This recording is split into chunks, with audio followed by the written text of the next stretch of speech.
The restaurant shimmered like a palace carved from glass and gold. Soft music floated through the air while chandeliers reflected off polished marble floors. At the center table sat the billionaire, calm and composed, his tailored suit fitting him like armor, his face unreadable after years of power and privilege. Just beyond the spotless glass doors, a thin beggar boy stood barefoot on the cold pavement. His clothes were torn, his hair dusty, but his eyes were sharp, constantly moving. Hunger gnawed at his stomach, yet his attention stayed locked on the glowing kitchen inside, where he had been lingering all evening. Inside, waiters approached the billionaire with perfect posture, lowering a plate so elegant it looked like art. Steam curled upward, carrying rich aromas meant only for the elite. The billionaire glanced at it with mild interest, as if such luxury no longer surprised him. Outside, the beggar boy stiffened. His heart began to pound. He had seen something moments earlier near the kitchen door, something that wouldn't leave his mind. Fear overtook hunger, and before he could second-guess himself, his feet carried him forward. The glass doors swung open, and the boy ran in, his voice cracking as it echoed through the room. "Don't eat that." The words sliced through the music, startling everyone. Forks froze mid-air. Conversations died instantly. Heads turned in disbelief as the dirty, trembling child stood in the center of wealth and silk, breathing hard, eyes fixed on the billionaire's plate. The billionaire frowned, annoyance flashing across his face. He didn't even fully look at the boy. "This is a private establishment," he said coldly. "Remove him." Two security guards moved quickly, grabbing the boy by his arms. The boy struggled, panic flooding his face. "Please, please, you don't understand. I saw it happen." Something in the boy's desperation made the billionaire raise a hand. The guards hesitated. "You have 10 seconds, the billionaire said, voice calm but dangerous. "Say what you came to say."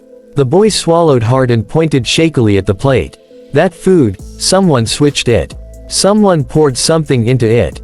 It's not safe." A few guests chuckled. Others whispered. The chef stormed out of the kitchen, face red with anger, insulted by the accusation. "This is an outrage," he snapped. The billionaire smirked faintly, lifting his fork again. "I don't take advice from beggars," he said, as if the matter were already settled. Suddenly, driven by pure fear, the boy yanked free from the guards. In one desperate motion, he slapped the plate off the table. The dish crashed to the floor, shattering loudly. Sauce splattered across the marble like spilled blood. Gasps erupted from every corner of the restaurant. The billionaire stood up slowly, rage simmering behind his controlled expression. "Do you know what you've just done?" he asked. "That meal costs more than your entire life." Before anyone could respond, a small rat emerged from behind a pillar, drawn by the smell. It sniffed the fallen food and took a few quick bites. Within seconds, the rat convulsed violently. Its tiny body stiffened, then collapsed, lifeless. A suffocating silence followed. No one laughed now. No one spoke. Faces turned pale as reality sank in. The billionaire's confident posture crumbled. His hand shook as the fork slipped from his fingers, clattering onto the table he no longer trusted. Security guards stepped back, stunned, realizing how close their employer had come to death. The chef staggered, eyes wide, whispering to himself. "That's impossible, unless it was poisoned." The billionaire slowly turned toward the boy, his voice no longer cold. "How did you know?" he asked quietly. The boy lowered his gaze, ashamed of the attention. "I sleep behind the kitchen," he said softly. "I saw a man pour something into the dish and leave quickly." Police arrived soon after. Cameras were checked. A rival business partner was arrested before midnight, his plot exposed. Later, the billionaire sat alone with the boy, studying him as if trying to understand a miracle. "You saved my life," he said. "Why would you do that?" The boy shrugged weakly. "Being hungry doesn't make you cruel," he replied. "I wouldn't want anyone to die like that."